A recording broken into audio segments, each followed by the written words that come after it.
1절부터 3절까지 말씀입니다. 출애굽기 20장 1절부터 3절까지 말씀을 함께 한 목소리로 읽겠습니다.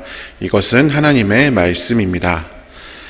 하나님이 이 모든 말씀으로 말씀하여 이르시되 나는 너를 애굽 땅 종되었던 집에서 인도하여 낸 내 하나님 여호와니라. 너는 나 외에는 다른 신들을 내게 두지 말라. 아멘. 네, 오늘은 십계명, 제가 계속해서 십계명에 대해서 말씀을 드리고 있는데 이제 서론에 대한 이야기는 끝나고 오늘은 제 첫 번째 계명, 너는 나 외에 다른 신들을 내게 두지 말라라고 하는 이 첫 번째 계명에 대해서 함께 이야기를 해 보겠습니다. 제가 지난 시간까지 3번 십계명 강해를 했는데 십계명의 서론에 대해서 말씀을 드렸죠. 십계명의 중요성과 의미 그리고 중심 주제와 구조에 대해서 살펴보았습니다. 십계명은 종교개혁가 마르틴 루터가 십계명을 온전히 아는 사람이 성경 전체를 아는 것이다 라고 말할 만큼 중요한 것입니다. 다른 계명들과 다르게 하나님께서 직접 이스라엘 백성들에게 말씀하시는 형태로 되어 있으며 그것도 말씀으로 말씀하여 이르시되 라고 굉장히 여러 번 반복하고 또 창조하실 때 말씀으로 만드셨잖아요. 그런 것들이 포함되어 있는 강력한 말씀이다 라고 말씀을 드렸습니다. 그리고 이 십계명은 그냥 우리에게 하나님께서 그냥 뜬금없이 주신 것이 아니라 이스라엘 백성들, 즉 우리를 구원하시고 언약 백성으로 삼으셨음을 나타내는 징표이자 결과이기도 합니다. 하나님은 우리를 구원해낸 이스라엘 백성들을 애굽에서 끄집어내신 하나님이시기 때문입니다. 그리고 우리는 하나님과의 그러한 특별한 관계 가운데에서 제사장 나라로 부름을 받았고 이 십계명의 말씀을 순종하는 것을 통해서 이 제사장 나라, 다른 사람들, 하나님을 알지 못하는 다른 사람들과 하나님 사이의 중재자 역할을 우리가 십계명의 말씀을 순종하는 것을 통해서 온전히 감당할 수가 있습니다. 이 10가지의 계명, 이렇게 나와 있는 이 10가지의 계명은 2가지의 중심 주제, 즉 하나님 사랑과 이웃 사랑의 이 2가지 중심 주제를 가지고 이제 계명이 되어져 있습니다. 5번째 계명, 내 부모를 공경하라라고 하는 이 계명은 2가지가 이제 전환이 되는 둘 다 성격을 가지고 있는 그런 계명이라고 제가 말씀을 드렸죠. 오늘은 그 중에서 첫 번째 계명인 너는 나 외에는 다른 신을 내게 두지 말라라고 하는 이 계명에 대해서 함께 다루어 보고자 합니다. 먼저 이 출애굽기 20장 1절부터 3절까지 우리가 함께 다 읽었는데 그 중에 첫 번째 계명에 해당하는 20장 3절 말씀을 3번역으로 같이 한번 읽어보겠습니다. 너희는 내 앞에서 다른 신들을 섬기지 못한다. 아멘. 자, 십계명의 이러한 계명들은 모두 명령의 형태로 되어져 있습니다. 특별히 그냥 뭐뭐 해라 이런 것도 있지만 뭐뭐 하지 말아라, 금지하는 형태로 주로 되어져 있습니다. 현대를 살아가는 우리들에게는 갑자기 뜬금없이 뭐뭐 하지 마 이렇게 이야기하는 것이 조금은 단호하고 왜 하나님이 명령 이렇게 하실까? 이렇게 느껴지기도 할 수도 있을 것 같습니다. 특별히 하나님을 알지 못하는 사람들은 하나님의 이러한 금지, 강력한 명령에 대해서 아니 인간에게 자유를 줬으면서 왜 또 못하게 하는 게 이렇게 많냐 이렇게 이야기를 하기도 하죠. 그래서 십계명은 제가 첫 번째 시간에 말씀드렸다시피 하나님을 아는 사람들이 지키는 것이다 라는 것이 중요합니다. 어쨌든 이 십계명의 명령이 마치 우리의 자유를 구속하는 것처럼 여겨지기도 합니다. 또한 이 단호한 명령은 우리에게 대화나 토론, 반론의 여지를 전혀 주지 않는 것처럼 여겨지기도 합니다. 뭔가 하나님이 막 뭐라 말씀하셔서 근데요 하나님 이렇게 하면 나 근데라는 말 제일 싫어해. 저희 이제 사모가 가끔씩 저한테 하는 말인데 아무튼 이제 반론을 이제 하는 거를 토를 나누는 거를 이제 금지하는 그런 형태가 되어져 있는 거죠. 이게 부당하게 여겨질 때가 가끔씩은 있을 수도 있습니다. 하지만 이것은 하나님과 우리와의 관계에서 비롯된 일입니다.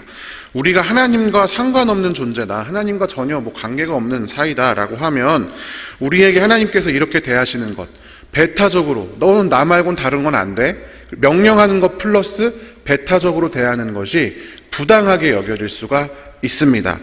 그러나 앞서 서론에서 제가 말씀드렸다시피 하나님은 이스라엘 백성을 애굽에서 구원해 내신 그런 하나님이십니다. 우리는 흔히 이 출애굽이라고 하는 것을 노예 상태에서 풀려나서 완전한 자유를 얻게 된 것, 이렇게 생각을 하는 경우가 많습니다. 물론 이 말은 거의 90% 정도는 맞는 말입니다. 그렇지만 이 이야기의 맹점이 뭐냐? 자유가 도대체 무엇이냐? 이것을 우리가 어떻게 해석하느냐에 따라서 달라집니다. 우리는 자유를 모든 것이 100% 허락된 완전한 자유라고 오해하지만 실상은 그렇지가 않습니다. 우리는 하나님의 계획 안에서 푸른 초장 안에서 100% 완전한 자유를 누릴 수 있지만 우리가 푸른 초장을 벗어날 자유는 없습니다. 왜냐하면 선한 목자이신 예수님께서 우리를 푸른 초장으로 인도하시는 분이시기 때문입니다. 우리가 무리에서 벗어나서 덤불로 가거나 잘못된 길을 가거나 또는 낭떠러지로 떨어지면 하나님 예수님께서 99마리 양을 내버려 두고 그 한 마리 양을 쫓아다니시잖아요. 그런 것처럼 우리가 푸른 초장을 벗어날 수 있는 그러한 자유는 없다라고 하는 것입니다. 왜냐하면 하나님께서 그렇지 않도록 우리를 인도하시고, 양을 인도할 때 어떻게 합니까? 물론 이제 양 무리를 치기도 하고 강아지가 옆에서 도와주기도 하고 하지만 여러 가지 방법으로 하나님께서 그쪽으로 가지 못하도록 하시기 때문입니다. 그 방법이 바로 십계명이기도 합니다. 즉 우리는 완전히 내 마음대로 살게 되는 것이 아니라 하나님의 뜻 가운데에서 자유롭게 살게 되는 것이다 라는 것입니다. 이것은 노예에서 풀려났다라기보다는 거짓 주인에서 참된 주인으로 주인이 바뀌었다, 이렇게 이해를 해야 합니다. 출애굽은 단순한 해방이 아닙니다. 이 출애굽기 5장에 보면 바로가 이스라엘 백성들이 모세가 찾아와서 우리 하나님 예배하게 좀 광야로 내보내 주십시오 하니까 바로가 무슨 말도 안 되는 소리냐, 니네가 게을러 터져가지고 지금 배가 부르니까 지금 그런 얘기를 한다, 이렇게 하면서 말도 안 되는 명령을 이스라엘 백성들에게 내립니다. 출애굽기 5장 11절을 세 번역으로 같이 한번 읽어보겠습니다. 너희는 가서 너희가 쓸 짚을 직접 구해와야 한다. 그렇다고 해서 너희의 벽돌 생산량이 줄어들어서는 안 된다 하셨다. 바로가 한 이야기입니다. 그러니까 원래 이때 당시에 이스라엘 백성들이 노예 생활에서 주로 하던 일이 벽돌을 굽는 일인데 벽돌 재료들은 다 나라에서 공급을 해줬겠죠. 그럼 하루 종일 벽돌을 만드는 게 이스라엘 백성들의 일이었는데 이 사람들이 제사 지내겠다고 하니까 이게 게을러 터져서 그렇다고 하면서 이제 재료도 니네가 직접 구해와, 이렇게 명령을 하는 것입니다. 말도 안 되는 명령이죠. 그런데 이런 명령을 했고, 그리고 이런 명령을 강요해서 이스라엘 백성들이 그에 따를 수밖에 없었던 정황이 출애굽기 5장에 나옵니다. 이것은 여러분 무엇을 의미하냐면 노예 상태, 애굽의 노예 상태에서는 바로가 주인이기 때문에 이런 명령이 가능합니다. 이것도 명령이잖아요. 우리 십계명의 명령도 명령이지만 이것도 명령입니다. 그러니까 그때는 노예 상태일 때는 바로가 이스라엘 백성들의 주인이기 때문에 이런 명령을 할 수가 있고 이런 명령에 순종할 수밖에 없는 겁니다. 아니면 죽으니까. 아니면 그 출애굽기 5장을 살펴보면 온갖 감독관들을 보내서 그들을 괴롭히는 장면이 나오거든요. 명령에 순종하지 않으면 괴롭힘을 당하니까 순종할 수밖에 없는 거죠. 그게 노예된 자의 그 운명인 것입니다. 그런데 이 거짓되고 폭력된 주인, 그 바로라고 하는 잘못된 주인이 참된 주인으로 바뀌는 것이 출애굽의 사건이라는 것입니다. 그냥 자유롭게 완전히 풀어줘서 니네 맘대로 살아라, 이게 아니라 그렇게 폭력적이고 말도 안 되는 일로 사람들을 괴롭히는, 그리고 순종하지 않으면 자꾸 감독관을 보내서 못 살게 구는 그런 잘못된 주인에서 벗어나서 사랑으로 안으시고 인도하시며 푸른 초장으로 인도하시는 참된 주인으로 주인이 바뀌는 것이 출애굽의 사건이자 우리의 구원의 사건이다 라고 하는 것입니다. 그래서 출애굽은 단순한 해방이 아니라 거짓된 주인이 참된 주인으로 교체되는 사건이다 라는 것입니다. 그러하기에 우리가 종에서 풀려났는데 하나님이 우리를 또 제한하고 명령하는 건 부당한 것 아니야? 그게 아니다라는 것입니다. 문제는 뭐냐면 우리가 누군가의 명령을 받으며 살 거냐 아니면 아닐 거냐, 그거가 아니라 어떤 명령에 순종하면서 살아갈 것이냐라는 것입니다. 우리는 다 자유로운 사람인 것 같지만 사실은 실제로는 어떠한 존재의 지배를 받는 사람들이다라는 것입니다. 사단의 지배, 죄의 지배를 받을 것이냐, 아니면 하나님의 지배, 은혜의 지배 가운데 거할 것이냐, 그것을 선택하는 것이 우리의 몫입니다. 하나님과 우리의 관계는 명령과 순종, 하나님은 우리에게 명령하시고 우리는 그 하나님의 말씀에 순종하는 관계인데, 그 하나님이 우리의 참된 주인이시며 가장 좋은 주인이시기 때문에 우리는 이 명령에 순종하며 이 명령이 무슨 뜻인지 우리가 늘 연구하며 살아야 한다라고 하는 것입니다. 하나님은 명령하시는 하나님이시다. 그런데 이 명령의 내용, 제1계명의 내용은 뭐냐면 결국에는 나 외에 다른 신을 섬기지 마라, 나 말고 다른 거 사랑하지 마라 라고 하는 그런 명령이죠. 질투하시는 하나님에 관해서 이야기를 해보고자 합니다. 사실 이 첫 번째 계명은 이후에 1계명부터 4계명까지의 그 하나님 사랑에 관한 이 4가지의 계명을 가장 기본적으로 망라한 그런 계명으로 보아도 좋습니다. 2계명부터 4계명, 2계명은 이제 우상을 섬기지 말라, 3계명은 이제 하나님의 이름을 망령되어 일컫지 말라, 그리고 4번째 계명은 안식일을 기억하여 지키라라는 계명이잖아요. 이 2계명부터 4계명까지는 하나님 외에 내가 다른 신을 섬기게 된다면 자연스럽게 범할 수밖에 없는 그러한 계명들입니다. 왜냐, 그때 당시 다른 신들은 다 신의 형상을 지닌 신들이잖아요. 그러니까 하나님 외에 다른 신을 섬기게 되면 우상을 섬기는 그 두 번째 계명을 범할 수밖에 없습니다. 안식일의 계명, 하나님 믿는 사람들만 지키는 거잖아요. 어길 수밖에 없습니다. 하나님의 이름을 망령되이 일컫게 되죠. 즉 첫째 계명은 그 뒤에 따라오는 하나님과 사랑에 관한 나머지 그 3계명을 다 망라한 그런 계명이자 출발점이다 라고 하는 것입니다. 이 첫 번째 계명은 특별히 하나님과 이스라엘 백성과의 관계를 규정한 나는 너희를 애굽 땅에서 이끌어낸 여호와 하나님이다 라고 하는 그 한 가지 그 문장, 그것과 연결되어서 매우 강력한 의미를 지닙니다. 나는 참된 신이다. 나는 다른 신들과 다르다. 너희를 애굽에서 끄집어낸 신이다. 나 말고 다른 신은 없다. 그러니까 다른 신을 섬기지 말아라. 이게 연결되는 말입니다. 그래서 제가 그 본문을 읽을 때 20장 1절부터 3절까지를 다 읽은 것이죠. 다른 신이 있다면 너희가 이렇게 너희들 마음대로 살 수 있지만 나만이 너희의 신이고 나만이 너희의 아버지이자 나만이 너희의 구원자이니 너희는 이런 삶을 살아야 한다라고 십계명을 주신 것이다 라는 것입니다. 그런데 여러분, 이러한 나만 섬기라 라고 하는 것은 당시의 다른 신들에게는 전혀 찾아볼 수 없는 그런 내용입니다.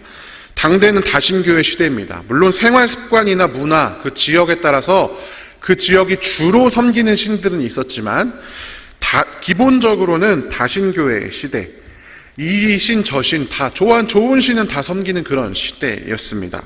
그 신을 기쁘게 하면 나에게도 도움을 주겠지. 그게 비록 다른 신이라도, 다른 나라의 신이라도 뭔가 다른 나라와 전쟁을 하든지 교류를 하든지 이렇게 교류가 있어서 어떤 새로운 신을 알게 되면 이 신도 뭔가 좋아 보이는데 내가 이 신을 한번 믿어볼까? 이렇게 하는 게 그때 당시 시대란 말이에요. 그래서 여러분, 블레셋이 이스라엘 왕국에 쳐들어왔을 때 언약궤를 가지고 가잖아요. 그게 하나님을 막 괴롭히고 막 모욕하고 그게 아니라 그 사람들은 그 언약궤를 가져가서 그걸 한번 믿어보려고 하는 거죠. 하나님도 여러 신 중에 하나처럼 자기가 데려가서 내가 이제 이겼으니까, 이 이스라엘과의 전쟁에서 이겼으니까 전리품처럼 가져가서 이제 이 신도 믿어봐야지. 그럼 이 신도 나한테 뭔가 복을 주지 않을까? 그런 개념으로 언약궤를 가져간 것이죠. 이 신도 우리가 가져가서 복을 좀 받아보려고.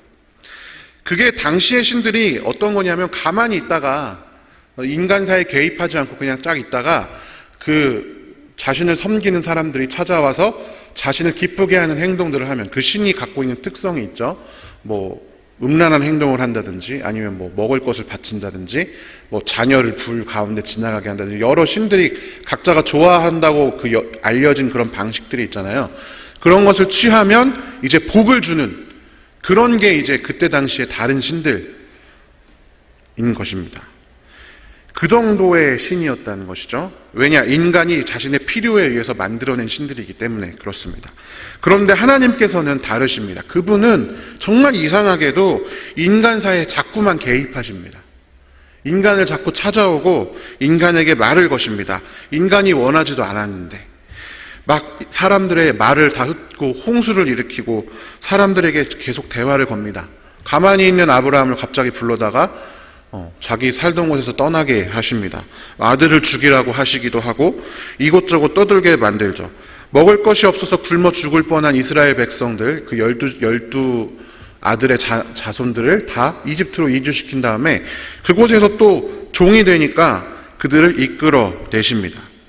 이스라엘 백성의 그 흥망성쇠의 모든 순간에 마치 하나님이 함께 계시는 것처럼 함께 계셔서 자꾸만 그들의 삶에 막 개입을 하시는 거예요.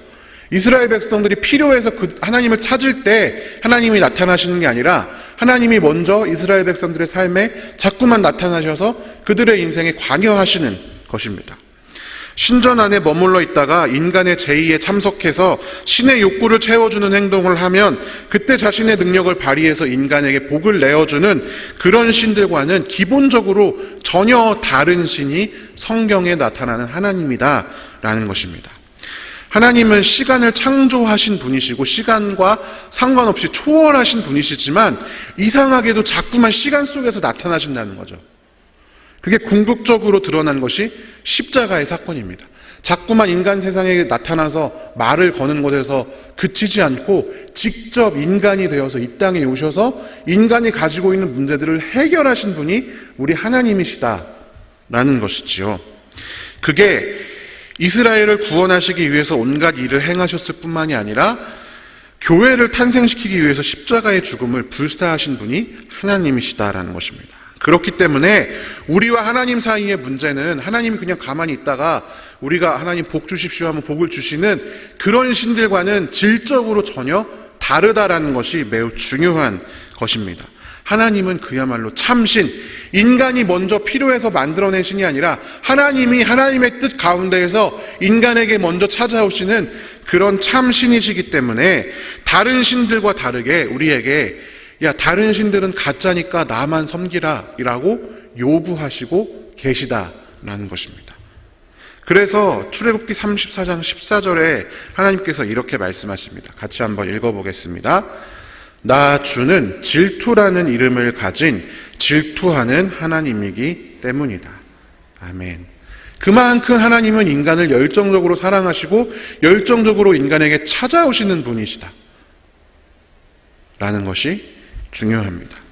그러하기 때문에 우리는 다른 신들에게 하듯이 그들에게 무언가 하나님에게 무언가를 얻어내기 위한 그런 것을 우리의 목적에 두어서는 안 됩니다. 우리의 목적은 무엇이냐? 하나님만 섬기는 것, 즉 하나님을 예배하는 것이 우리의 목적이 되어야 합니다. 하나님으로부터 우리가 뭔가를 얻어낼 생각은 그만두어야 합니다. 물론 하나님이 우리에게 뭔가를 자꾸 주시죠.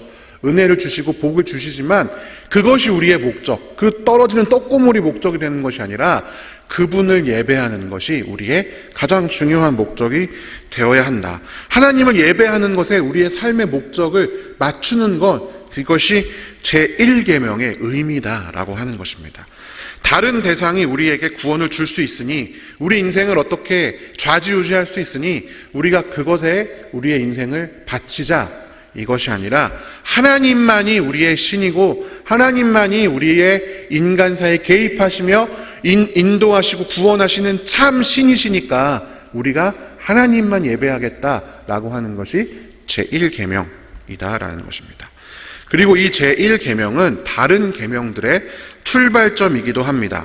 출애굽기 20장에 시작되는 이 계명들, 10계명뿐만이 아니라 여러 모든 율법들은 다 이 서로 다 유기적으로 연관되어 있는 계명들입니다. 아까 말씀드렸다시피 제1계명이 1계명부터 4계명까지의 그 출발점이기도 하지만 전체 계명들의 출발점이기도 합니다. 왜냐하면 하나님을 사랑하지 않으면 우리는 이웃을 사랑할 수 있는 방법이 없기 때문입니다. 하나님을 사랑할 때라야 우리는 비로소 이웃을 미워하지 않고 사랑하는 법을 배우게 됩니다. 우리가 우리를 지으신 하나님을 알게 될 때 비로소 우리 이웃을 하나님이 지으신, 우리와 같이 하나님이 지으신 하나님의 형상을 입고 있는 사람들이다라는 사실을 깨닫게 됩니다. 이 계명들이 우리 가운데 하나씩 실현되면 실현될수록 우리의 욕망, 우리의 욕심, 우리의 죄로 헝클어진 이 세상이 제 자리를 잡아갑니다. 질서가 잡혀간다는 것이죠. 생기를 되찾고 자유를 얻게 되는 것입니다.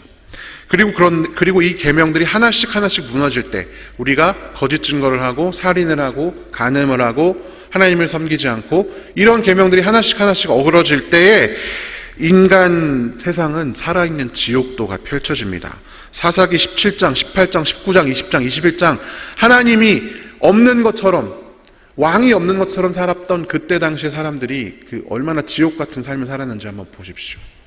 왕 없는 왕국의 참상이 바로 그러한 것이다 라는 것입니다. 여러분, 세상은 수많은 신들이 각축하고 있습니다.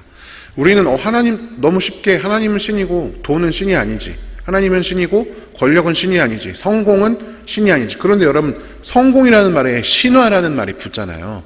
그러니까 그만큼 뭔가 이 세상은 하나님이 아닌 다른 것을 믿고 살게끔, 그것이 또 더욱 중요하다고 믿고 살게끔 자꾸만 우리에게 요구한다라고 하는 것입니다. 요즘 세계에서는 여러분 모든 것이 신이 됩니다. 다 신이, 축구 선수도 신이라고 하잖아요. 갓 붙여가지고 연예인들도 신이 되기도 하고, 물론 그거는 이제 표현일 뿐입니다만은, 아무튼 현실에서는 많은 신들이 사람들을 확고하게 사로잡습니다. 이 구약 세계에는 실제 신이라고 이름 붙여졌던 바알, 아세라 이런 것들이 신이었다면, 지금 이 땅에는 여러 가지 다른, 우리가 하나님보다 중요하게 여기는 여러 가지 가치들이 있다라는 것입니다. 인간은 여러분 그가 예배하는 신을 닮게 되어 있습니다. 왜냐하면 그 신이 그것을 요구하기 때문입니다. 우리의 믿음은, 우리의 교회는 무엇과 닮아 있습니까? 하나님과 닮아 있을까요? 아니면 와서 음란을 행해라, 자녀를 니네가 통제할 수 있으니까 너희 맘대로 불가한데 자녀를 죽여라, 돈을 가져와라, 돈이 중요하니까. 그러한 구약시대의 신, 그리고 오늘날의 신, 그러한 신을 담고 있는 것입니까? 우리는 과연 어떤 신을 예배하고 있는가, 이 아침에 돌이켜볼 필요가 있습니다. 사랑하는 성도 여러분, 하나님은 우리의 믿음만 원하시는 것이 아닙니다. 하나님은 우리의 삶을 원하십니다. 우리의 모든 마음, 모든 영혼, 모든 삶의 순간, 모든 상황, 모든 정황, 우리의 모든 선택을 원하십니다. 하나님은 질투하시는 하나님, 나 외에 다른 신을 내게 두지 말아라, 나보다 다른 것을 중요하게 여기지 말아라, 나보다 다른 것이 너희의 인생을 지탱한다, 내가 아닌 다른 것이 너희의 인생을 좌지우지할 수 있다라고 너희가 믿지 말아라 라고 우리에게 요구하시는 분이시기 때문입니다. 오늘 이 아침에, 그리고 우리의 삶에 하나님이 우리의 주관자 되신, 하나님만 예배하는, 다른 신들을 우리에게 두지 않는 그러한 귀한 성도들 되시기를 주님의 이름으로 축원합니다. 함께 기도하겠습니다. 사랑의 하나님, 감사합니다. 우리의 삶 가운데 찾아오셔서 우리를 위하여 고통받으시고 우리의 모든 죄를 지시고 우리에게 새로운 삶의 장을 열어주신 하나님, 다른 신들과 다르게 가만히 앉아 나를 기쁘게 하는 것들에게 복을 주겠다라고 하는 그 신들과 다르게 우리 삶을 인도하시며 지도하시며 우리 삶이 어그러지지 않도록 우리를 견책하시기도 하는 그 하나님, 우리가 그 하나님, 살아계신 하나님을 우리가 이 시간 함께 바라봅니다. 하나님이 아닌 다른 것들은 다 거짓이고 하나님만이 참 신이심을 우리가 이 순간 함께 고백합니다. 하나님, 그러나 우리가 때로는 다른 신들을 섬기는 것처럼 하나님을 기쁘게 해서 복만 받기 위해서 우리가 신앙생활을 할 때가 많이 있습니다. 하나님, 그러나 우리가 복 받기 위해 신앙생활을 하는 것이 아니라, 물론 하나님 우리에게 복을 주시지만은 하나님이 참 신이시기 때문에, 하나님이 우리를 구원하셨고 우리는 그러한 하나님의 자녀이기 때문에 하나님 말씀에 기쁘게 순종할 수 있는, 그래서 이 땅 가운데 하나님의 제사장 나라로서의 역할을 온전히 감당할 수 있는, 그래서 각 계명들을 지켜날 때마다 우리 주변에 하나님의 나라가 회복되는 귀한 주의 자녀들 될 수 있도록 이 자리에 모인 모든 성도들에게 하나님 축복하여 주시옵소서. 하나님, 우리의 인생을 살다 보면 고통과 신음의 시간들이 있습니다. 우리가 지금 이 순간에도 이 삶의 질곡들을 가지고 하나님 앞에 있습니다. 주님께서 우리의 이 삶의 고민들, 고통들, 누구에게도 말하지 못하고 아파하는 것들, 또 고민하는 것들 주님께 아뢰오니 주님 기쁘게 연락하여 주시고 주님 뜻대로 우리에게 말씀하여 주시고 우리가 순종할 수 있도록 인도하여 주시옵소서. 특별히 육신의 질병과 사고의 후유증과 경제적인 어려움과 관계의 깨어짐으로 인해서, 또한 자녀손들의 아픔과 사고로 인해서 고통받고 고민하고 슬퍼하고 있는 귀한 영혼들이 있습니다. 주님, 그들을 기억하여 주시고 오늘 하루도 이 일들을 능히 감당할 수 있는 새 힘을 허락하여 주시옵소서. 감사드리며 살아계신 예수님의 이름으로 기도합니다. 아멘.